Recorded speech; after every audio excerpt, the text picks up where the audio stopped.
last no, atong kauban si Mr. Dave Bayo of Secure as Elias of Secure noon. As Elias of Secure. Sir, thank you sa pag-join namo sa KBP Party Negros Oriental Chapter. Atong mensahe sir, reaksyon nato sa daghan nga mga media nga di-appreciate no sa imong performance. Una sa tanan, may gabi sa inyong tanan, sir. Daghang salamat din sa KBP nga pag-invite na ako karon diri sa Dumaguete para sa ilang party. Daw kay nagkarangalan para sa kuha na ma-invite. Akong paningkamutan karon nga malingaw mo. Nga di mo magmahis sa pag-invite na ako. Pila nagkaka-years nga nag-perform sa? Sir, wala pa jud ko'y tuig. Dapat sa mga 6 or 5 months pa gyud. September matusugod, September pa gyud kusugod, sir. O ginana nga ilas. So mostly ang ato ang mga kanta nga i-present unsa man. Sir? Kasagaran sa ato mga kanta sir. Kasagaran sa kanta ginawang i-present, sir, is kanaging kay Elias sa sugod sa Kisrugan ang pag-perform niya sa intro gyud Jerusalem.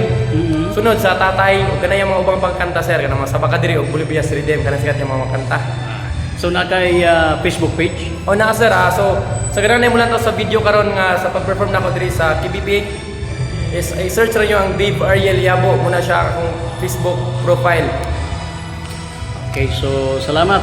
After ani napatay mga laing kuan? Sir, after ani sa kanisa KBP party is karong kuan sa Manuyod sa dito sa Changi karong January 3 po sa dito sa Manuyod. So pila na itong followers karon? So as of now, sir, abot na jud siya pulay-buyag ug kuan tuloy sa Ginoo 76k followers. So kuan lang in very short period of time no kay dali ra kayo. Wa pa 1 year. Ito magkuan, sir, mga ni other weight is na pa ko sa mga 24. So tuloy sa Ginoo nga giduog ko itong pagampo nga nay mo viral lang tong video mo to. Tingala ko pag-abuntag abot na 40 50 sa kusog siyang gasakaw. Dahil mo kayong salamat sa suporta nako. Ayaw mo kabalaka kay akong paningkamutan nga malingaw mo.